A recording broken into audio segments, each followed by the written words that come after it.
Good morning, everybody. I'm Richard Moore. This is the American Investigator. It's Memorial Day 2025, and I want to start the podcast today by taking a moment of silence to honor and mourn the American servicemen and women who have given their lives for their country and to keep us free.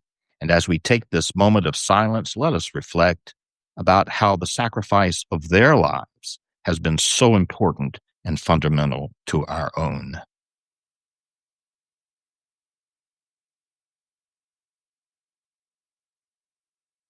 Okay, my guest today is Margaret Byfield. As I promised, she is the Executive Director of American Stewards of Liberty, a property rights organization dedicated to protecting and advancing our property rights, and on a mission, really, to help us understand just how important property rights are to our individual liberty.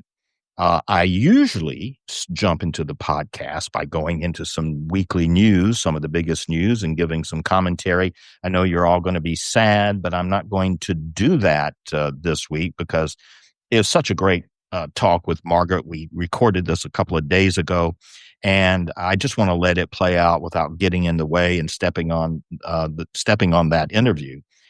Just a few housekeeping details to begin with. First of all, we have a number of people in different streams coming in to listen to the podcast, and it's been great reception, and I want to thank everybody who is listening. We have those of you who are coming in from Substack. We have those of you who are Lakeland Times readers who are coming in from that stream. We have those of you who listen to the older American Investigator podcast some years ago, and we've revived that now. We had a great mailing list. We've reached out, and many of you have come back to the podcast, and I'm thankful for that. So for all of those of you on all those platforms, please spread the word. The podcast is available on Spotify, Substack, of course, YouTube, Apple Podcast. They may be harder to find right now on YouTube and Spotify, but I'm working on that. But you can always find them at Richard Moore in Depth at Substack. And I hope everybody will reach out and subscribe or at least read Richard Moore in Depth. There's paid subscriptions, but most of the content is free with a free subscription. So please spread the word about that. And then I want to talk about a couple of other groups. You can find my writing at the John K. McIver Institute for Public Policy. That is Wisconsin's free market think tank. I do a weekly column there. That's McIverInstitute.com. You can check out my writing and the writing of others there. Very wealth of information, a great free market think tank. Also, the Lakeland Times, lakelandtimes.com. If you're in the Northwoods, you know what great local content the Lakeland Times has. But it's not just for locals. You can go there and read. We go in depth and analyze and probe issues of national and international significance as well.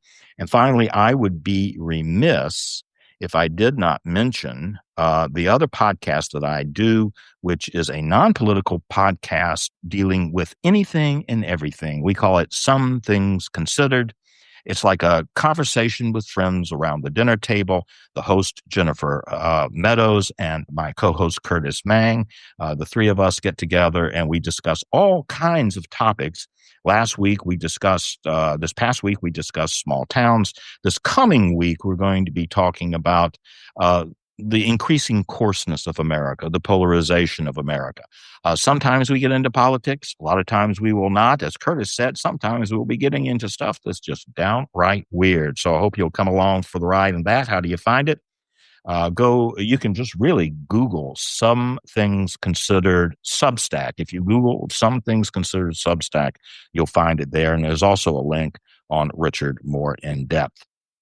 Now, I was talking about how we have had so many listeners come in from different streams and from the previous podcast. And I'm glad to say that most of our listeners here are from Wisconsin, but we have listeners from many, many states. And we have listeners, for instance, in Pennsylvania. We have listeners in Kentucky. We have listeners in South Carolina. And this message today, with this conversation I'm having today with Margaret, is vital to each and every one of you, not just Wisconsin. And so what I want to introduce this conversation by is simply issuing a call to action to make people understand that your number one, your property rights are vital to our individual liberty. And number two, those property rights are under constant attack wherever you are in the United States of America today. If you're in Wisconsin, your property rights are under attack. If you're in Pennsylvania, your property rights are under attack. Same in Kentucky. If you're in South Carolina, your property rights are under attack. I'll give you just two examples. One from Wisconsin. There was a city who wanted to take some private land to have a sidewalk, of all things, to get from one place to another. Easier, I guess.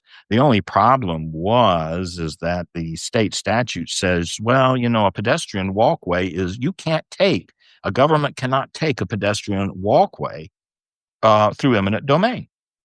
So they go to court, and of course the government wins with our wacky Supreme Court, and they ruled that, yes, a sidewalk, which is something that pedestrians walk upon, is not a pedestrian walkway. Go ahead and take the land. Down in Columbia, South Carolina, there's a car wash that's been there for 70 years, litigation ongoing. They had developed some flooding problems over the years, and they weren't going to be able to survive unless they built a wall. So they go to the city of Columbia and they get a permit to build the wall. The wall they needed to build was not on their land. It was adjacent. So they go to the Norfolk Southern Railroad, which owned that stretch of land. They entered into a lease. They got permission to build the wall. They built the wall. Everything okay, right? Until several years later, apparently, the city of Columbia decides that wall is causing other flood problems elsewhere, something I guess they didn't consider. Well, okay, I don't know one way or another. I'm certainly not an engineer, and I haven't looked into it anyway, but I have looked into the court case enough to know that what the city of Columbia did was simply to go in and tear down the wall. Never mind that they had already approved the building of the wall. Never mind that the wall was not on their land or even on the private property owner who got the permit, his land. It was on the railroad's land, and they didn't have permission to do that. So they tore the wall down, in effect, ruined the car wash. It's a takings without compensation. And these little small land use battles are an affront to our private property rights, whether it's zoning, whether it's eminent domain, whether it's conservation easements. Our property rights are under assault. And so I hope the takeaway today will be that you go out and engage in your local community, whatever the battles are there, and also engage with your federal lawmakers and your state lawmakers that first and foremost, among all our freedoms, we have to protect our private property rights. This is a call to action. I'll be right back with Margaret Byfield.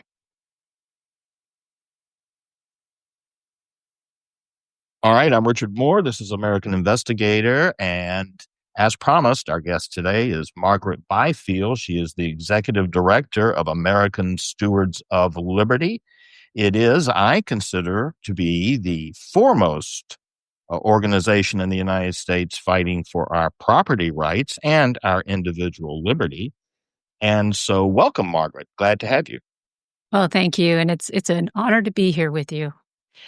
I want to start out by having you introduce yourself and also American Stewards of Liberty. We have some people out of state who listen to this podcast, a number of people throughout the state, and also some people in the North Woods of Wisconsin, where I am from, who may have heard of you, but only in certain contexts. And by that, I mean you go to a zoning meeting or a comprehensive land use planning meeting, and we'll see environmentalists get up and they'll rail against American Stewards of Liberty and Margaret Byfield, as if you have helicoptered into the state, sat down with a typewriter or a computer and written the comprehensive plan. And they'll say, you can't pass this stuff. It's all boilerplate language of from American Stewards of Liberty and Margaret Byfield. And I think some people may just know you from that context. And of course, some of the corporate media just parrots that language when they get it. So, if we could start out, Margaret, tell us how you came to be involved in your property rights mission, what it is that you and American Stewards of Liberty actually do. Well, of course. First, let me say I do think the people of Wisconsin are very capable of writing their own plans. So, I do kind of laugh about that. I tell people that my online biography and the one that comes from the environmentalist is much more exciting than the real one. So that's a lot of what I think what you're seeing in Wisconsin. But a little bit of background. So I was raised on a ranch in Nevada. And our operation was a combination of private deeded lands and federal lands. And a little different than Wisconsin, Nevada is 83% owned by the federal government. So it's federalized. I mean, there's very little you can do in the state that doesn't have the federal government as your overlord in everything that you do. And so I'll make a long story short, but we ended up filing the first federal lands grazing takings case against the BLM, the Bureau of Land Management, and the U.S. Forest Service. And that was after fighting them on the ground for 13 years. What initiated it is the Forest Service filed over all of our water rights and then used their grazing regulations to push us off the land. So that's kind of the short synopsis of what happened. But we ended up spending 27 years in court. And we were awarded $14.4 million for the taking of our property at the U.S. Court of Federal Claims in D.C. But then the D.C. Circuit in D.C. overturned that decision based on two technicalities that we didn't have standing or ripeness after 27 years in court, of course. And Uh, really what that came down to is the federal lands issues are very complex. And I think, the panel was a panel of Eastern judges that probably weren't too familiar with the federal lands issues. And it was just easier to accept the federal government's argument than to get into the complexities of the property rights arguments that we were advancing. So long story short, we ended up losing, obviously, the case. We were never compensated, and we ultimately lost the ranch. But it's really out of that, from that perspective, that, I just learned an awful lot about the environmental movement and the agenda and how it was implemented and how the federal agencies are used in order to implement that agenda. And it just, was a very eye-opening experience. And out of that is when we started the organization, which is now American Stewards of Liberty. And the purpose of the organization is to protect property rights and the liberties that they secure, because as we found in our situation, if you don't own the land, you do not have rights. And this is what I know you and I have talked about this before, but this is what our founders understood intrinsically, was that who owns the land controls the nation. And where they were working to set up a nation that was actually governed by the people, they knew the only way that that could be secured is if the people owned the land.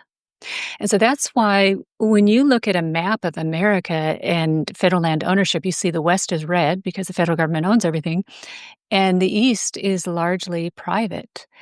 And the first part of our settlement of this nation, that philosophy, the people will own the land, is what we followed. And it wasn't until the Western states started coming into statehood that the policies had changed. The young conservation movement was getting a foothold. They were funded and promoted by the robber barons, if you remember that era. I mean, they were trying to stamp out competition. And so if they could keep the West from really fully developing, that kept their monopolies. And so they funded the conservation groups to really push to tie up the federal lands in the West, which they obviously accomplished.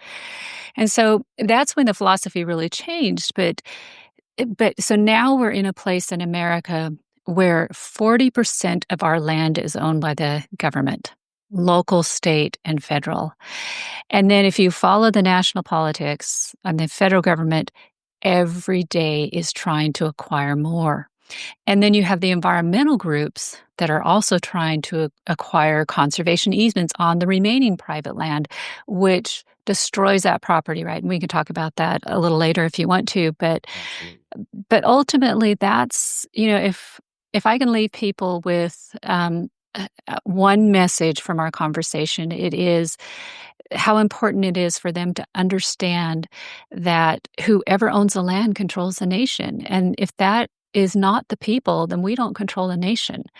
And I'll tell it to you in another way, which is the way my father said it, um, which is you either have the right to own property or you are property.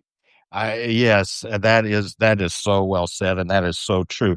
I think you look at progressives in a way, an environmental movement. They understand this. They understand that without uh, private property, there isn't any individual liberty, and so they Yes. understand, and they cloak their mission of land grabbing and land control and land ownership in this message of conservation and environmental protection. But that's not the agenda. You talked about the agenda. The agenda is power and control. And so I talk to people and it gets, I think what you do is so important in getting the message out there. And by the way, I will post American Stewards of Liberty contact website information when I post this on my website.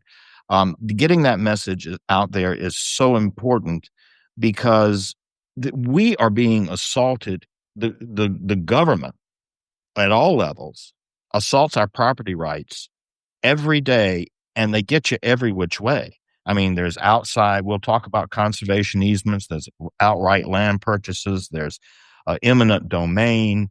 I see now there's a lawsuit in the park services about what you can or cannot do on national parks land. You can't um, have a metal detector, or you can roller skate and hang glide, but you can't you this base parachute jumping. The way they control usage and land access is overwhelming, and we have so much of it. You talk about how 83% of the land being controlled by the federal government. Here in northern Wisconsin, we have 30 counties, 40% controlled by the state government and government at different levels. So people, though, talk to me about this, and they talk about, well, I'm pro property rights, but I don't really have to get it so excited about that because, the comprehensive plan or the zoning regulations, and which is another way they assault us. But, it's not like it's the First Amendment or even the Second Amendment. Those are important, but property rights, that's kind of incidental, but it isn't, is it? No, in fact, it's the property rights that protect all those other rights. That's the importance of property rights, is because, I mean, think about it. Freedom of speech is a property right. The right to bear arms is a property right. All of these things, your freedom of religion, that is a property right. And our founders really understood that that's why the protection of property rights was such an important concept as they developed. So much so that it was so intrinsic that I look back and I think I wish they had expressed it more, so that we're not today with a society that really doesn't understand that concept when they lived and breathed it, and it was common sense to them. And so, but yes, I mean, that's why, I'll hear, people when you ask people, so what's, in fact, Vivek Ramsawani, when I read his book, and he really identified the most important right was the Second Amendment, and I would have to disagree with that, because it is an important right, but we need to understand it's a property right. So if we don't have protection of property rights, we no longer have the Second Amendment. And that's what we need to understand, is how important that is. And then the practicality of it on how do we protect our individual liberties comes down to who owns the land. So it's even more specific and concrete. Let's look at the wars we're in right now. The war with Ukraine, the war in Gaza. That's about land territory. Because those governments, just like you said, the progressives understand this better than us conservatives, but they understand that who owns that land is going to control the people and have the power. And so that's why you're seeing these disputes today. It's over the same issues. So I think it is one of the reasons why every time that we can educate more people on this fundamental concept, what I find is it really helps people understand and put these issues in perspective. So, when I go in and I talk to a suburban group, I talk to a lot of women's groups, and that don't have any interest or knowledge in these land issues that we live and breathe every day. But I explain to them the conservation movement and the importance of property rights, and they will leave with a completely different perspective of the conservation agenda because now they understand property rights. And so, It changes when the they perspective. it does, and I find that just giving them that basis helps them make decisions when they see things like a land use planning or zoning or these things come out in comprehensive plan. They have a different viewpoint in which to examine them and decide if they support or disagree with it. And so I think the educational part is so important, which is one of the reasons I love what you do as well. Well, it's too. You mentioned about First and Second Amendments being property rights, and search and seizure, Fourth Amendment, the same thing. You do wonder sometimes why the founders didn't do it, but I think you're right, as you mentioned. It was just common sense to them. It was a given. It was a foregone conclusion. Well, property rights is a fundamental, so we'll talk about that. I mean, it's just a given. We don't have to express it as much as we wish now that they did. Um, Talking about conservatives not grasping this right off the top of the head bat sometime, and progressives doing that. We've seen, I want to shift to the national landscape here. In 2000, we had a strong property rights movement here in Wisconsin back in 2008, 2009, 2010. Um, because we just had a rogue Department of Natural Resources. I mean, just committing horrible sins against people, destroying their lives along with their property. And that led to a huge backlash. It's one of the reasons Scott Walker was elected governor in 2010. And we had then a Republican legislature swept in, and the DNR was put on hold.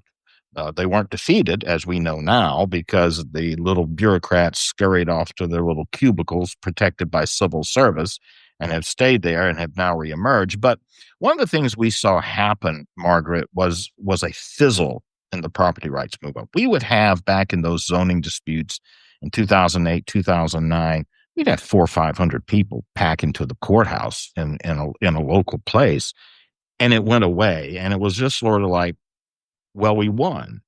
And so we don't have to really be and there were some good changes made. Congressman Tom Tiffany was on here last week, and then State Representative Adam Jarko did some wonderful property rights stuff.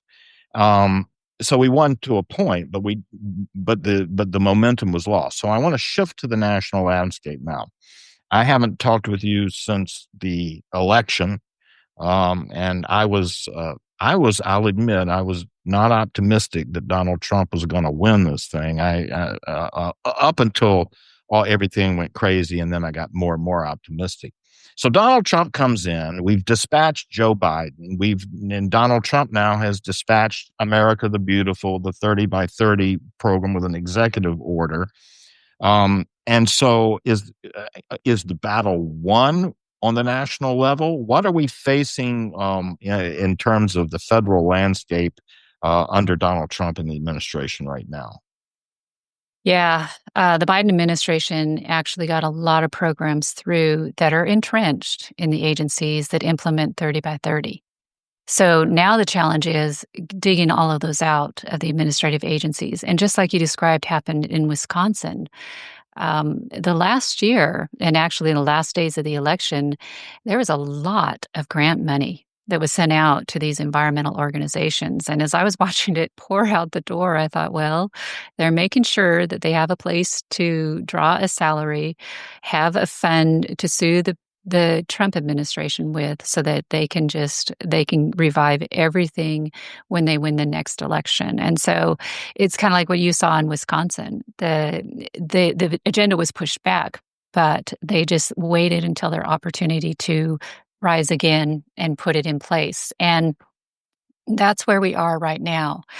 And so part of what we're doing, what ASL is doing, is pointing out those key things that were put in place, and we're doing it with members of Congress where there's things that they need to rescind. We're doing it with having discussions with the agencies directly and helping point out some of these programs that need to go. I say, a huge win to get Trump in there because he's reversed everything. But this is not the time when conservatives need to be conservatives. Conservatives by nature mind their own business. And that's what you found. When people start infringing on their rights, they will turn out in 400 groups of 400 and 500 people and fight for those. But ultimately, our nature is not to get in anybody else's business. Our nature is to mind our own business. And And our so own I think, business, take care of ourselves and our yes, families. yeah. And so I think that's what we have to overcome this round with the Trump administration is recognize the danger is still there and use this as the opportunity to put in place permanent protections that are going to make it very difficult for them to come back and try and destroy our property rights again when they get the White House again. Yeah, and one of the things, and by the way, for folks who don't know what 30 by 30 is or was, that was the Biden administration's plan to quote unquote protect 30% of the country's land and water by the year 2030. And that played into it wasn't just a national plan, it was a globalist plan. I think it's protect 30% by 2030 of the planet's land and water, or 50% by 2050, whatever it was. I mean, this is all a globalist agenda coming right on down. Um, but that was part of the plan. Now, so we talk about we don't know what's going to happen in 2028, but heck, we don't know what's going to happen in 2026. You've Right. got a very, very narrow Republican majority. And so hopefully Republicans will retain control of the House come the midterms, but we can't assume that's going to be the case because historically it's likely not going to be the case if you just go by history. I mean, the party controlling the presidency loses seats in a midterm, and we don't have many seats to lose. Hopefully, we will win, and hopefully, be a big win. But if we don't, Congress needs to do something. We've got an awful lot of executive orders, a lot of those dealing with property rights and various issues related to property, energy, and so forth that need to be codified. Are you optimistic that does there seem to be a plan for Congress to be able to get this done by the midterms? Um, I'm optimistic that we have some really good people back there pushing this agenda and working hard on the agenda. Hopefully we're going to see the reconciliation bill, passed. That's really the first big test of the Republican Congress to see what they can get done. I know that there's some really good proposals out there. Harriet Hagman has out of Wyoming. She has a bill that is the no net gain of federal lands. So if they acquire more property, they have to sell something somewhere. And I think, that's kind of, for me, we'd like to see them actually reduce the federal land inventory because for not only because of what we've discussed before of how it increases our liberty when we own the land, but also because it's better stewardship of the land. And this is the big scam of the environmental movement is selling that this top-down management of land is better for the land than the private stewardship of the land when their livelihood is dependent on the ability of that land to produce year after year after year. So that's a really good proposal that's in place. After the Maud family, those charges were dropped against them where they were persecuted by the Forest Service. Criminal charges brought against them for a boundary dispute, which the Forest Service had recognized and approved for 75 years. And then during the Biden administration decide we're just going to change our position on this and we're going to criminally charge this mother and father separately, and they can't talk to each other and threaten taking their children away over a boundary dispute. And so when Secretary Rollins got involved in that and got that pushback, that has raised and brought to the forefront how the federal agencies have a lot of criminal power. over the American people that actually is not authorized. In other words, they have created fines and penalties through their regulations that Congress has not directly authorized. And so I know that on the heels of the Maud case, there's a very serious effort, which we 100% support, which is to pull back all of those penalties and fines that were not specifically authorized by Congress. And all that is doing is bringing the federal agencies back in alignment with our laws, the federal laws. So there's some really good things going on that front. I was in DC last week and had meetings with several of the agencies, and I am really pleased with really good progress that they're making on these fronts. We're going to Good start news seeing to a hear. lot of things. Yeah, we're going to start seeing a lot of things getting rolled back. We've been seeing it from the energy side of it, Right. but I think we're going to start seeing some of these conservation programs that were funded in order to implement the 30 by 30 agenda that really don't have a legal basis for being there. And I think we're going to start seeing some of those roll back. So I'm really optimistic, but I will tell you, none of this is going to happen unless we, and when I say we, I mean every one of your listeners, gets involved and continues to press Congress and the agencies to do this. What I find is the will is there with our elected representatives. We have, and I would say Representative Tiffany is a good example of that. But we have to do our part too and help them, and and point out these issues that have taken place in little communities that it's very difficult for anybody to know about unless you live there, and keep them in front of the agencies so they know we need to roll this program back, or members of Congress, we need to roll this program back and enlist their help. And for a large part, that's a lot of what we're doing right now, is just bringing those to their attention so that they know about them and they can do something about them. But that's why, when we won the election, we all had a sigh of relief. But at the same time, our perspective was we have to work as hard now for the next 4 years as we did for the past 4 years to make sure that we get this stuff rolled back and we protect our property rights. No question about it. Shifting to that, on that note, shifting to Wisconsin. Um, Boy, we have some big problems here. I mean, we've well, and I'll be blunt about it. We've got the biggest problem, of course, is a Democratic governor and an out of control Department of Natural Resources. Um, but we have some issues in the Republican Party as well. And I want to get into this because sometimes I think this is not opposition to what you and I are talking about, but simply misunderstanding or not understanding what's at stake here. So I'll start this off by let's talk about conservation easements, because that's where the big battle and the stewardship fund is going on right now. Conservation easements, the Department of Natural Resource has got virtually all of northern Wisconsin targeted. They've got a target of 200,000 acres they want, and it's virtually all in the northern part of the state. But we have a lot of conservatives, Republicans downstate pretty much, upstate Republicans get this, and say, oh, conservation easements. And they buy the environmentalist line that this is the ultimate property right. I can do with my land what I want to do with it forever. And it keeps the property in private ownership, by the way. And so isn't this a great thing? And we're protecting all the wildlife and the habitat and the outdoor recreational things. And so there's a huge buildup of support for these conservation easements. And can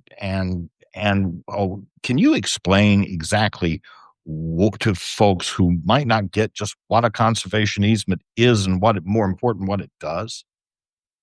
Yeah, so the conservation easement, it really actually, when you study the origins of this, it came out as a way to acquire private property without having to pay for it. And that's when you really study it, when this idea was first, developed some years ago, that's what you find out. But the mechanism of a conservation easement is when a landowner puts a conservation easement on their land, what they are doing is they're selling their development rights. Okay? They're saying that I will not develop this land in the future ever. These are permanent. They are forever. It's not a 10-year contract. It's not a 50-year contract. It's not a 100-year contract. You are making a decision on that property, how many houses will be built ever. And so the first thing you have to understand about the conservation easement is you're not making a decision on your land alone. You're making the decision and hamstringing every future generation on that property. And from my perspective, I don't think I have the right to do that to the next generation. There's a concept in law which says the dead hand cannot control the land. That's there for a reason. And the conservation easement violates it. So that's one of the first problems. The second problem is that you sell that development right. So now the value, usually the highest value of that property is now owned by a land trust or the state if they're holding the conservation easement, or the federal government or a local government.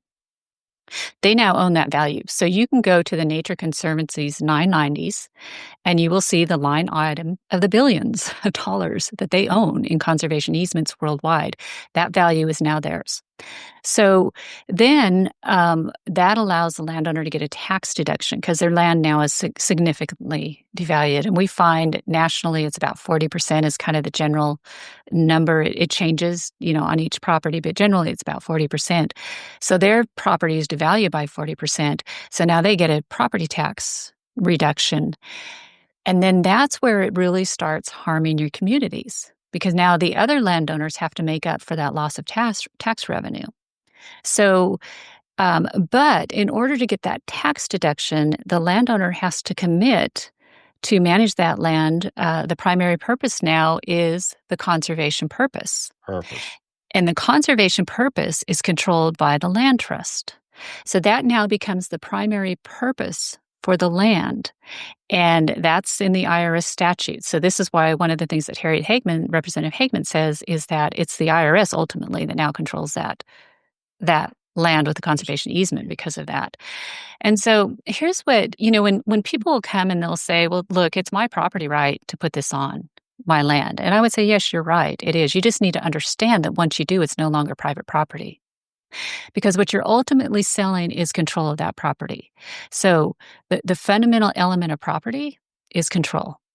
If you don't control that property, you don't own that. You don't own it, right? Whoever controls it owns it.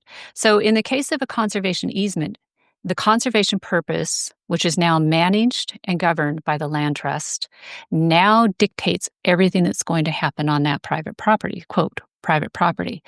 They now control that private property. So while you still pay the taxes and it's still, you hold the note or the title's in your name, it actually is no longer private property. And that's what people don't really understand.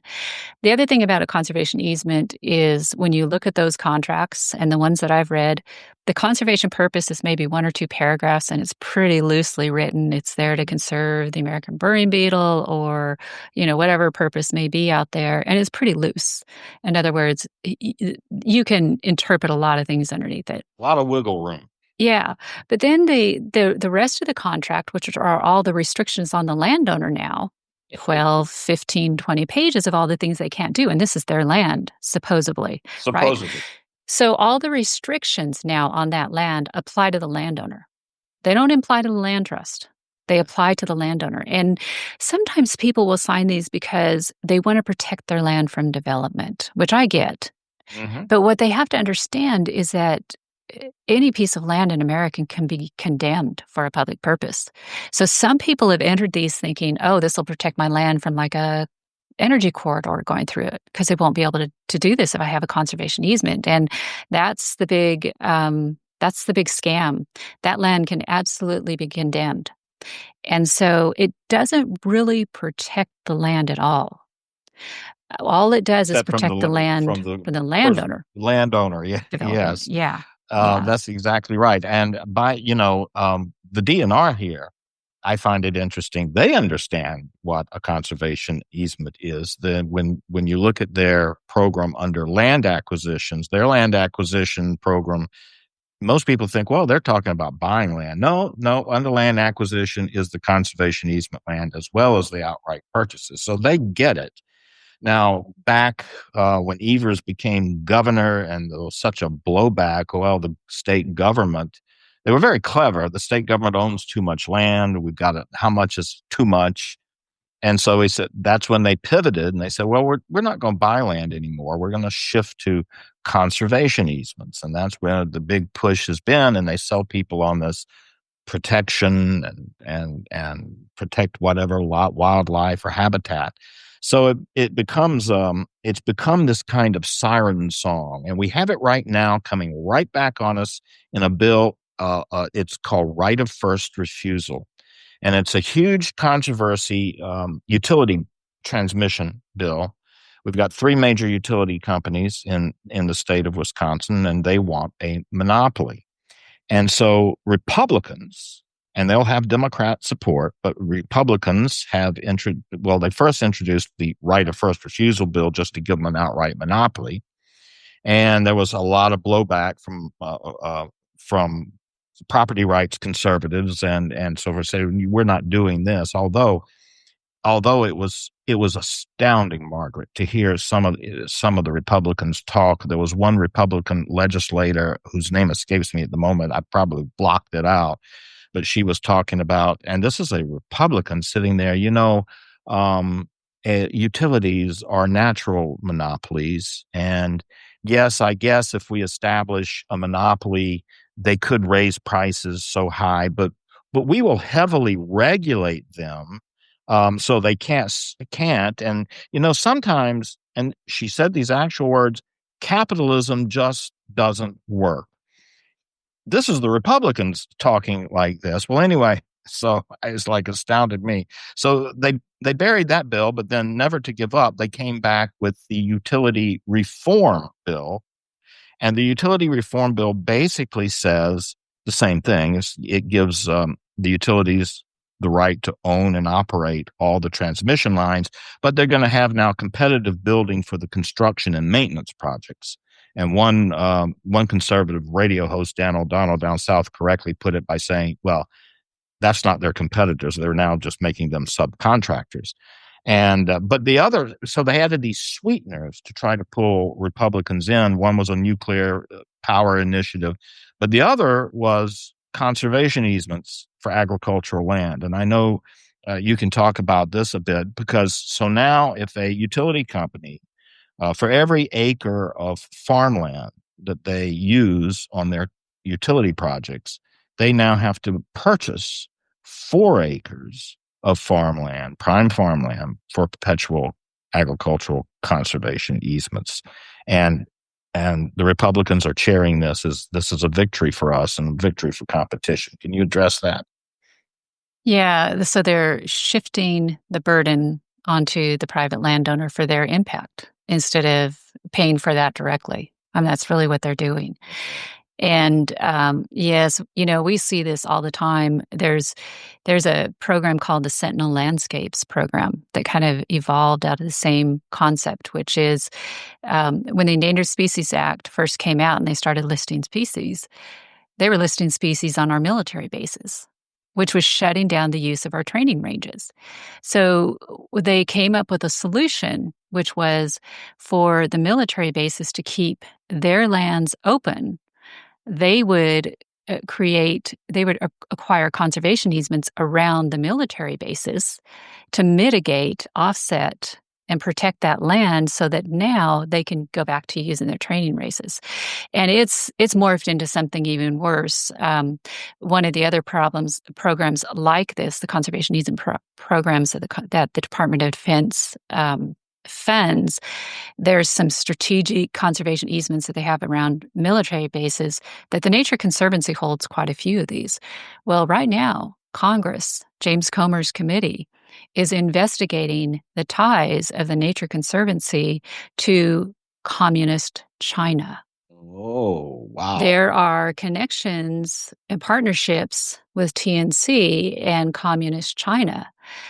And so their concern is that another way that China could be infiltrating and near our bases? It's a valid national security Yeah. concern, Yeah. and I guess I point that out because this is where people don't really think through the conservation easement implications.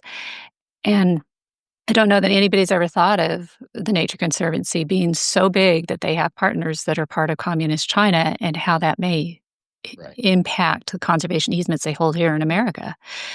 So I think that's just part of the whole concept of conservation easements. It diminishes the rights of the people. It eliminates the property right. You don't control that land anymore. And you just have to talk to a few people who have had conservation easements long enough to have some trouble with them to realize this is very problematic.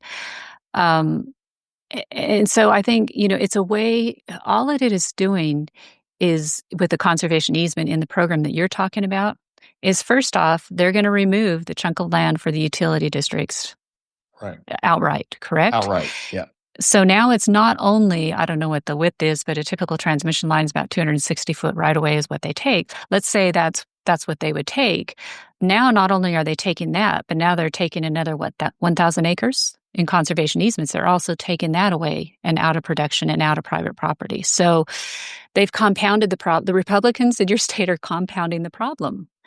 They're not fixing the problem. Because you're right. I mean, when the conservation easement goes on that farmland, we don't know in 50 years or 100 years what conditions or what technologies are going to be that'll affect the restrictions on being able to farm that land. Because and as you say, the conservation purpose is now the primary purpose, not the farm agriculture purpose, right?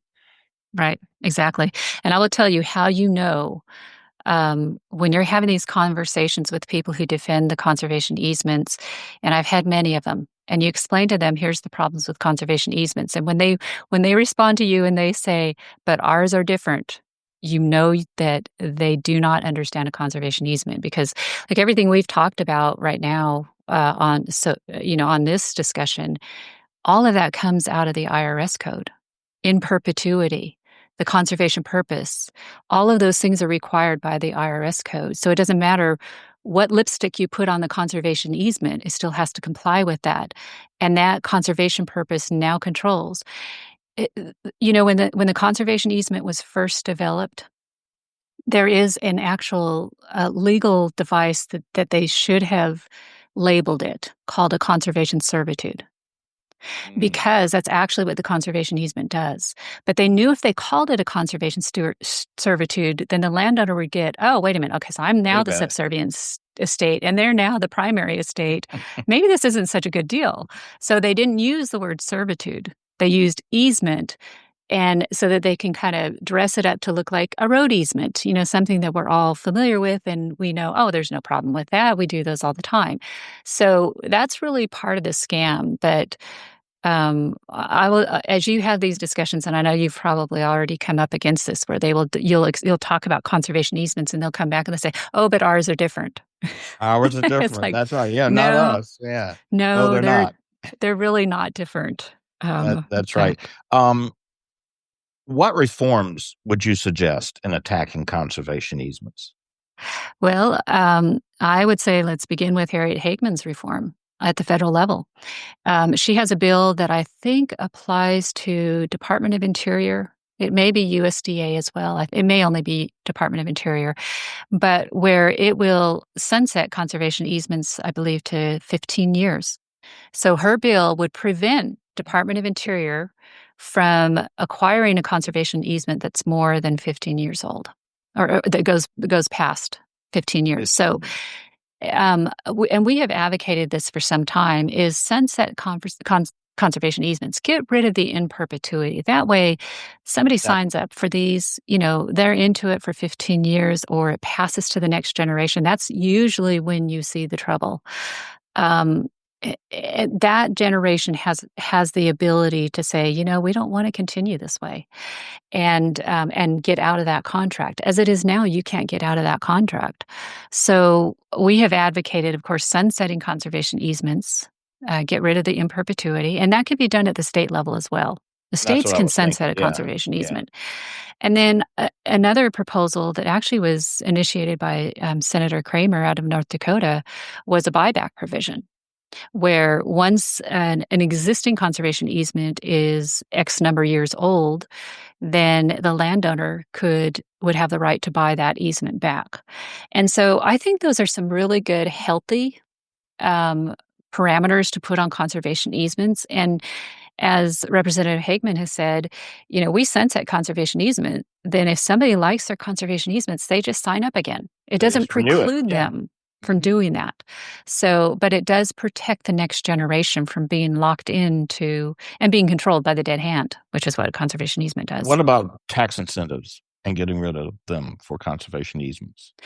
Yeah, one of the proposals that we've heard that we really like is taxing the land trust. I like that. Yes. Before I hear the details, I like that. Yes. So because they are acquiring a significant value, They are. and nonprofits have to pay business taxes. I know here in the state of Texas we have to pay a business tax. So we're not you know we we're not we have taxes we have to pay, and land trusts are nonprofits, and so taxing that conservation easement makes a lot of sense. I do think that's very problematic. The tax advantage is very problematic, and it's one of the motivators behind people putting lands in conservation easements. In other words, we've Yep. seen this with a lot of wealthy individuals where they may live in a city, they've made their money, they want to own a ranch that they can tell their friends they have a ranch in Montana and go there when they want to go there, but they don't want to do the day-to-day operations, and it is a pretty huge tax hit when they purchase that kind of property. So putting a conservation easement on it means there's somebody there taking care of it. It's reduced by 40% and they can buy more, you know, wealthy things. Yeah. So, and we've also seen them where they'll put the conservation easement on a piece of land, and then they'll use that tax benefit to go buy more property, frees up capital for them. And so it's really a disincentive. The conservation easements work really well for the wealthy. They don't work well for the small landowner and the one producing our food. And that that's just another perspective, but that's how we've seen that. Okay, I want to relate it to conservation easement. I know we're running. I could talk. We could sit here and talk all afternoon, but we have to address coordination because that's another major issue here in Wisconsin. Could you just briefly explain what coordination is? Yeah, coordination is a directive that Congress has directed the agencies to fulfill. The concept of it is that when the federal government puts in programs or initiates plans or comes in to buy property or conservation easements, that they need to do this in such a way that does not conflict with local plans and policies. So ultimately, the concept of coordination is to make sure the federal government is not a top-down federal government, but that every action they take into account what are the needs of the local governments. So I think a good way to understand this is like lands that are owned by the federal government. What Congress directs them to do is manage those lands. What local governments are required to do and their responsibilities is protecting this health, safety, and welfare of the people. The federal government is not charged with that. That's not their responsibility. And so when they come in and they put in plans like Forest Legacy Plan, and use those fundings and decide we're going to buy up all this property and tie it up in this community because we want to set it aside and preserve it, they're supposed to coordinate that with the county and be talking to the county about how is this going to impact your economy?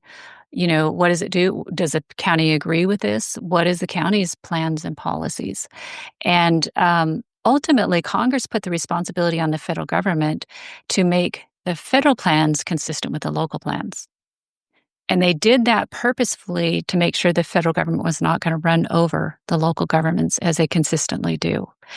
And so the most difficult part about coordination is getting the agencies to actually comply with coordination. What what they do instead is they will tell counties you can participate in the cooperative agency process, or which I'm sure you've heard, and that's a closed door process with no accountability. And so, and I think the way to understand what they've done with cooperative agency is to understand that Congress created the coordination requirement and told the agencies, you shall coordinate with local governments. The federal agencies don't like that. So what they did was through their regulatory power, they created the cooperative agency process. And they tell counties, this is what we will do. We're not doing coordination. We're going to do cooperative agency. And we can accomplish coordination in the cooperative agency process is usually what we hear from the agencies. Um, so I think it's important to understand that coordination is what Congress told the agencies to do. Cooperative agency is what they have decided they will do because there's no accountability. Once again, a rogue bureaucracy making its Yeah. own laws as it goes. We had the Pelican River forest fiasco up here, 56,000 acres in northern Wisconsin. That total project was about 68, I think, or more. And the coordination just did not exist anywhere. I mean, when you start from the ground up, the state never even properly notified the towns and the counties of their of the easement process. When that was finally sorted out, then resolutions were passed by some of the towns opposing the easement. That was passed on to the DNR. It was passed on to the DNR staff, who conveniently did not pass it on to the Natural Resources Board that made the vote to approve the easement.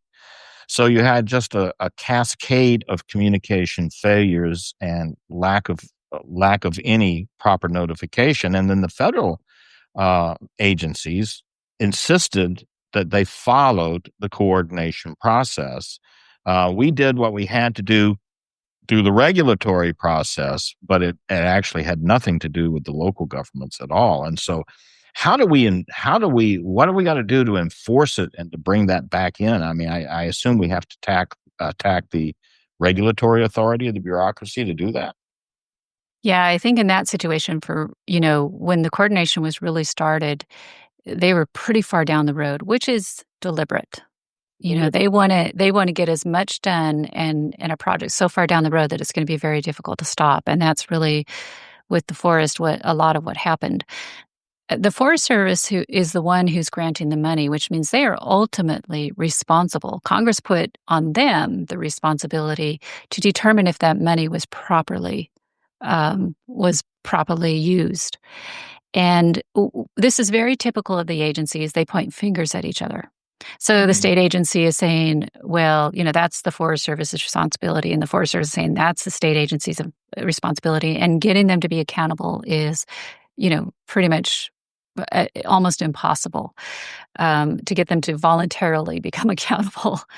Really in that situation, the pressure should have been ultimately the decision making on whether or not coordination had actually transpired between the state and the local governments, which is what the Forest Service was saying. They had the responsibility to do that. That pressure should have been really put back on the Forest Service, to where the Forest Service had to show and demonstrate that that was actually done.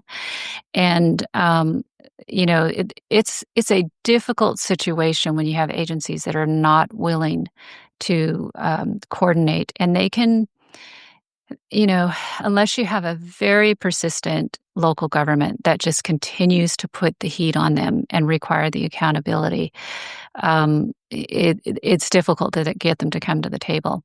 Let me give you an example of a very successful situation where coordination was utilized. And this is during the Biden administration. So it's a pretty recent example. But there's a county we've been working with since, I think, 2007. And that's when they first started using coordination to deal with the federal agencies. And so they use it continuously. And part of that is they have a county plan in place, because coordination is not with what the county thinks, it's with the county's written plans and policies. And so it's really important to have a good a good plan in place. It's also really good to have a good plan in place that actually is designed for coordination with the agencies, which structures how you write your policies. Well, Chavez County, New Mexico had a plan in place, and they were noticed. They learned it from a landowner that the Forest Service was redoing their resource management plan, and that the window to comment on their draft plan was closing in 2 weeks. They were never directly noticed by the Forest Service that they were redoing this plan. And this plan was putting in place 54 new wilderness study areas and 3 new wilderness areas, Oh, which my goodness.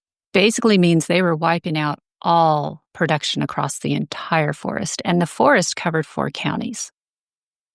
Chavez County was the only one that had used coordination, and they had a plan in place. So they immediately sent a letter to the Forest Service and told them, you cannot proceed because you have not properly coordinated this with our county. And that stopped the plan. And so they did come and they did meet. There were 3 face-to-face coordination meetings there in Chavez County and then also in Otero County. And then through that whole process, I mean, we would take the transcripts from the first meeting and take the comments made by the agencies and then elevate those up to their superiors to show that they were not properly coordinating. So it was face-to-face meetings on the ground with the agencies, but then it was also pressure all the way up to the top, including a conversation that the county had with the chief of the Forest Service at the time. And continuing to say you haven't coordinated it, your plan is inconsistent with ours. And to make a long story short, the third coordination meeting, what they kept saying is that their advancing of the wilderness study areas, the 54 wilderness study areas, even though it didn't comply with the law, which would be the wilderness requirements of the Wilderness Act, they were meeting all of their internal policy criteria for advancing wilderness study areas. So we had, during that third and final meeting, we had the clerk put up the wilderness criteria of the Forest Service with some highlighted parts and asked the district ranger to read those. Well, he kind of looked up at those and realized that all of the inventory that they were advancing didn't even comply with their internal criteria. So the beauty of this is all public. So you have the public in the audience. Say that it was full of ranchers and the citizens, and they're realizing now that the Forest Service was not even complying with their own criteria. All of your elected leaders know that. It's a public record.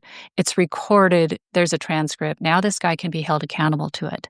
And so the very next day, the county received a letter from the Forest Service saying that district ranger had moved to a position in human resources and was no longer the district ranger at the Lincoln National Forest. Wow.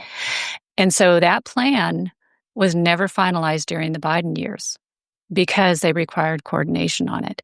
And that's the power of coordination. But the county had to go through so many no's from the agency. I mean, no, we don't have to coordinate. No, we're doing everything right. No, all of our wilderness study areas comply with our criteria. I mean, they had to go everything that they would put out there. The Forest Service would say, no, we're right. No, we're right. No, we're right. But the county never gave up. Continued to push it. Continued to build the case to the point that it got to a place where the Forest Service had to say, okay, we've got to back off. Legally, we are, wrong in this position. We're not going to win this one. And so they backed off. So, I think with coordination, where it's really frustrating is that's what you're going to hear from the agencies. No, no, no. On the Forest Legacy, that's what we heard from the State Department, from the Forest Service. No, no, no. And you just have to be very persistent to continue to build that case and to elevate it up. And I just, I don't know that I know of a time when the agencies have really backed off during the coordination process. What ends up happening is resistance. Exactly. And you just have to stick with it. But a lot of times, the counties are not as good at following that through and pushing through all that. And you have to be to make coordination work. Yeah, and on top of that, in Wisconsin, 15 years ago, 16 years ago now, the Attorney General, a Republican, attorney general was asked about coordination. Coordination's in the state statutes. However, the attorney general ruled that local governments had no right to request coordination from the state or anybody else, regardless of coordination being over here in this statute. He said, when you look at um, the statutes for the counties and the towns, it lists what specific powers they have, and coordination is one of them. So you don't have it. And I think, and that Congressman Tiffany has talked about revisiting that opinion, and I think that probably also begs some statutory reform. But I think it also goes back to um, the agencies have an obligation, their own statutory obligation to coordinate. So it's still, regardless of whatever narrow legal right the attorney general may say they have or not, persistence pays off, and persistence is the key to protecting your property rights, right? Yeah, absolutely. Because Congress has told them they have to coordinate with local governments. I think that's key. So Yeah, just keep going and pushing yeah, on. Yeah, yeah. that's a good lesson.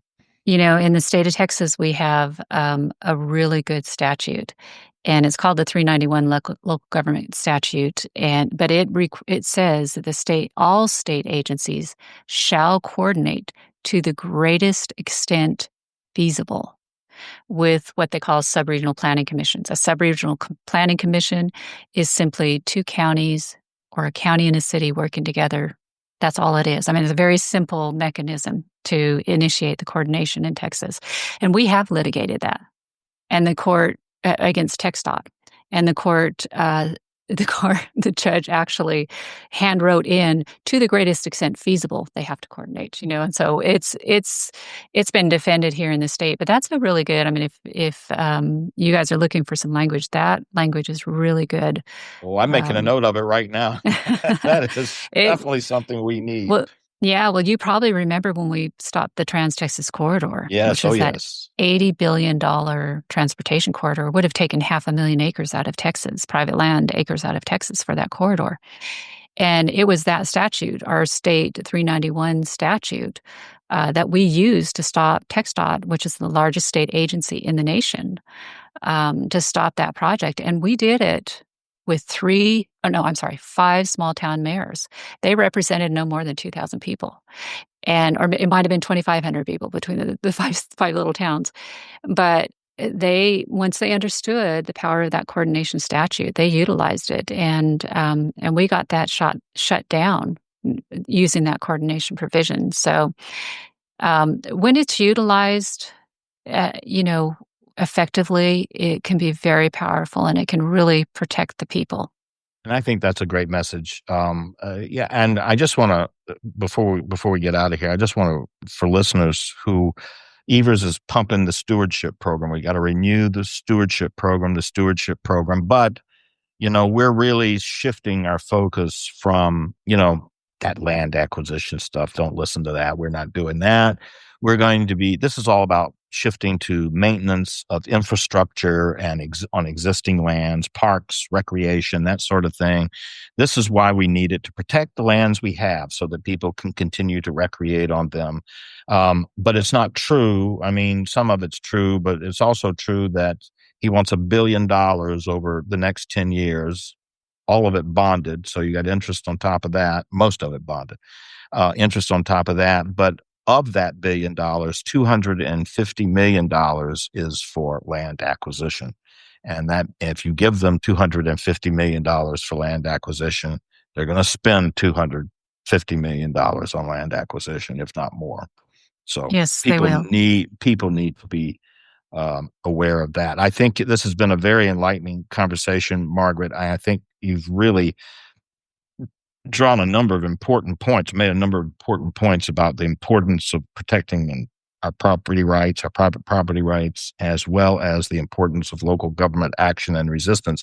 I'll give you the last word. Other message you want to leave? I think we've said a lot of it. I think just your audience to stay vigilant, and And I really, what you're focused on is what's happening in Wisconsin. That's so important. I mean, we always have to have an eye on the national, but only you can defend your state.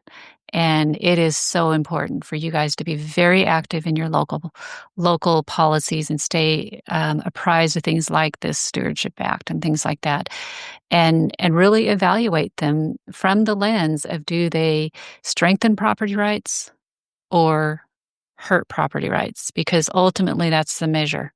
That's the measure that is going to determine future liberty for Americans beyond you and I. And we have to have that perspective in mind. We can't be thinking short-sighted of just our days here, but what are we doing to future generations? Are we going to turn over a nation that gives future Americans the same amount of rights or more than we have today? And it all comes back to who owns the property. Boy, well said. Thank you, Margaret. Final thing, how do people get to your website so they can get more information?